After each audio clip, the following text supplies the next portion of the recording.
back to Cure for the Common Game. Today, in deck number 747, we're going to talk about Extus, Oriq, Overlord, which is going back to Strixhaven. I think this is the last one before I get full deep into all the Adventures of the Forgotten Realms. I've got 4 of those lined up, but Extus, Oriq, Overlord is white and a black. Now, there is a sorcery on the flip side that has red in it, and that's what allows us to have red in the deck, because the color identity is the whole card. 2/4 double strike. Sadly, I didn't play around with the double strike at all.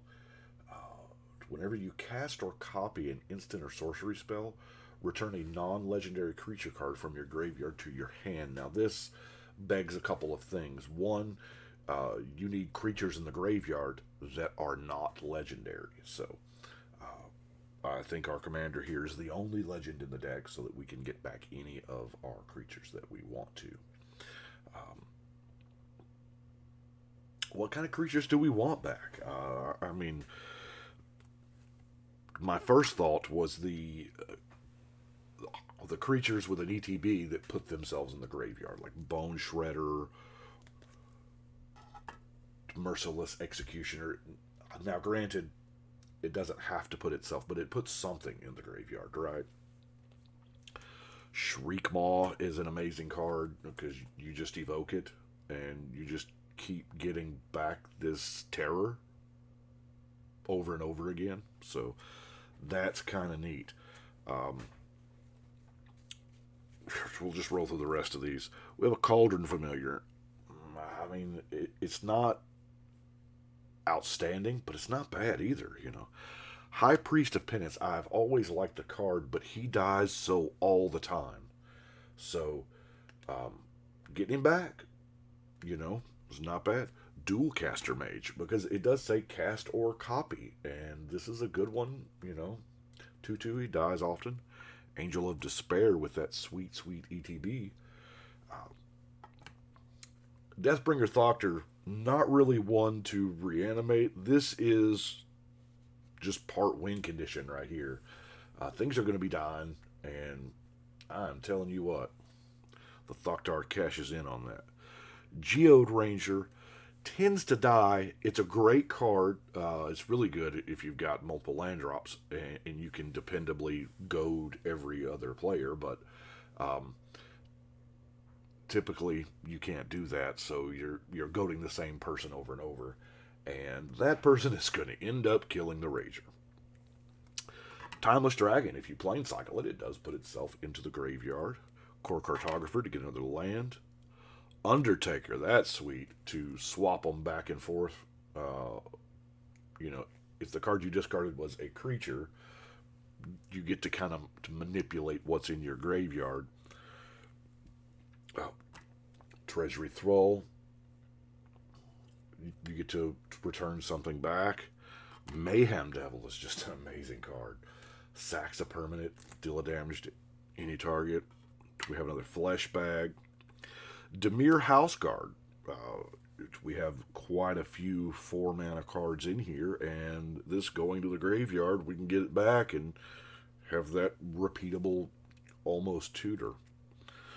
Nobilis of War and Divinity of Pride are just awesome cards. Figure of Destiny. Burnished Heart, there's one we'd like to get back over and over again. Torch Fiend doesn't see a lot of play, but, you know, it's in this deck, it's repeatable artifact destruction. Pilgrim's Eye getting that land. And worst case scenario, I mean, Diamond Line, I say worst case scenario, it's actually not a bad card for this particular build. I wasn't real high on the Lion when it first debuted, but then I saw this guy, and discarding your hand, if you have all creatures in there that you want to go to the graveyard, I mean, it's not bad. It's also not bad if you don't have a hand. So, to get 3 mana of any one color, let's look at our ways to get them into the yard. Of course, do we have Scourge Familiar? We can just ditch a card to get black mana that can be a creature. Fallen Angel, of course, just sacrificing. Same thing with Viscera Seer, Buried Alive. maybe if we did it off a Dark Ritual turn 1, that's, you know, starting out pretty sweet. And then another payoff card, when another non-token creature you control dies, you draw a card. Now, Desecrated Tomb really puts in work. This deck, I can't remember who played this deck. I played against it last week, and was it Chris? Y'all help me out. Whoever was there, tell me who played it. But the Tomb didn't come out then, but I think the Tomb has done a lot of work for me in other decks. And just being able to just get free 1/1 flyers is kind of not bad. Bishop of Rebirth. I didn't have another copy of Sun Titan at the moment I built this, but it does a decent impersonation, since all we have is creatures that we want to get back anyway. Of course, the Victimize, trading 1 for 2. Silver Quill Command, to getting a small creature. Felden will make a copy of whatever is in your graveyard, so that's kind of a beautiful thing. Soul of Innistrad, just 3 creatures from your graveyard to your hand. It's almost like tutoring at that point, if you can dump them into the graveyard and then get them back, and yeah, or reuse the same ones over and over. Late to Dinner, target creature card from your grave. Now, we used Resurrection back in the day, and it was 2 generic and 2 white. And, I mean, I still use it. I still use it to this day. Y'all have seen decks I've run Resurrection in. But this is an easier to cast, and you get a food token out of it, so it doesn't seem bad. So let's look at some ramp. We have, in no particular order, there's no Soul Ring in this deck, because, you know, I didn't have one when I built it. Orzhov Signet, Boros and Rakdos Signets, also the good Signet. I saved my Arcane Signets. I try to save those for the 3-color decks. 2-color decks, there's no shortage of mana rocks to provide those colors, so the any color mana rocks I try to use for 3 and up, like the Signet and the Commander Sphere. We have the Talisman of Hierarchy, the Talisman of Indulgence, Ornithopter of Paradise. I like that because it is a creature. We can get it back if we want. A Spectral Searchlight. And I want to talk about environmental sciences for a minute. I had a comment on one of the other videos earlier in the week, and they said they didn't quite understand the choice of environmental sciences. I like this in non-green decks. In decks that do not have access to the land search of green, search your library for a basic land card, put it in your hand, gain 2 life. The 2 life is negligible. That's not what it's in here for. This is any color lay of the land, pretty much. You get to, you know, in red and black and white, we get to search out the basic land that we need, and especially in multicolor, it is really good for color fixing. That's why I choose it. I think it's a great card, especially at common and at colorless. Oh, it's so beautiful. A little bit card draw. I like, in this deck, I like the drawing and discarding, or it would be here with red, discarding and then drawing, because we get to ditch those creatures, right? Cathartic Reunion, and then we have Village Rites, same thing, sacks a creature. Painful Truth, we're playing 3 colors, and that's about the best you can do out of Painful Truth, right?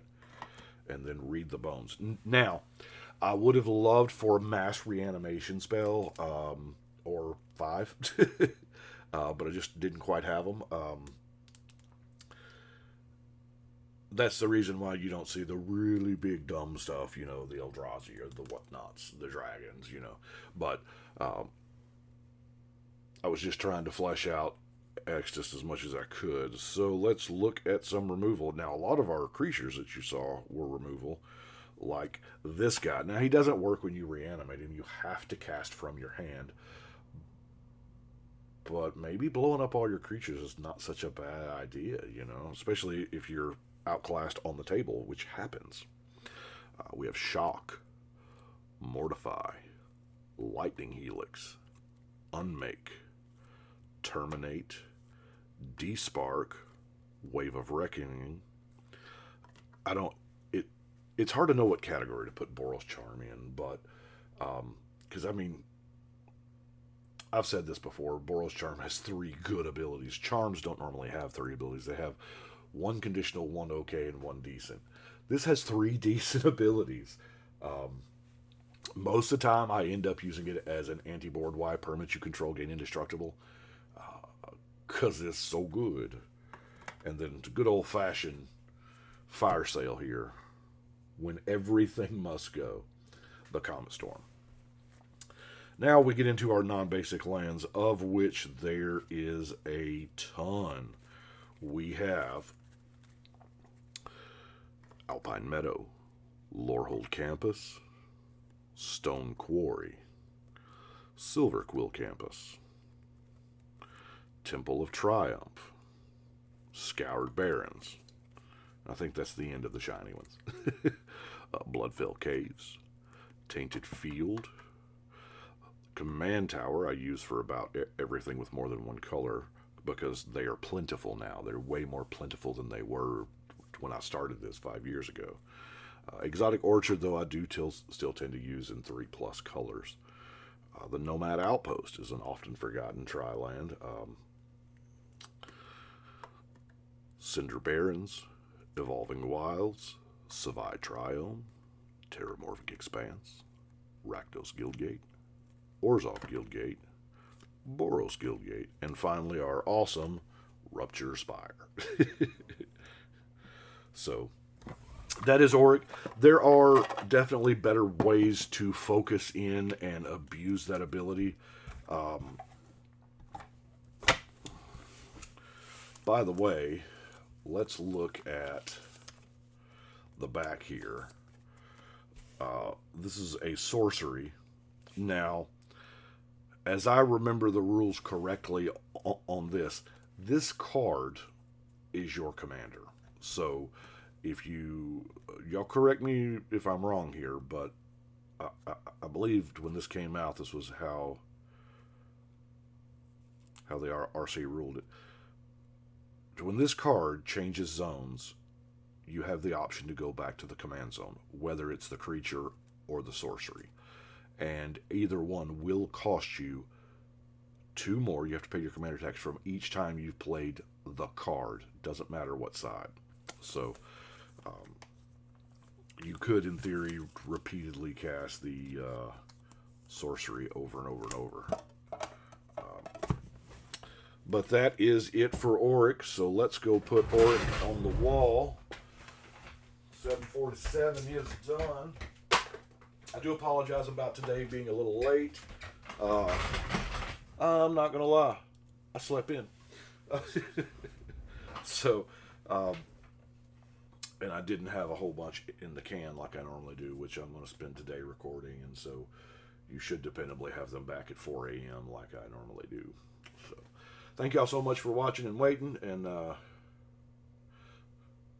don't forget, if you haven't already subscribe, and there might be something for you on here. I do appreciate it, but right now, we're going to go ahead and shovel and cut.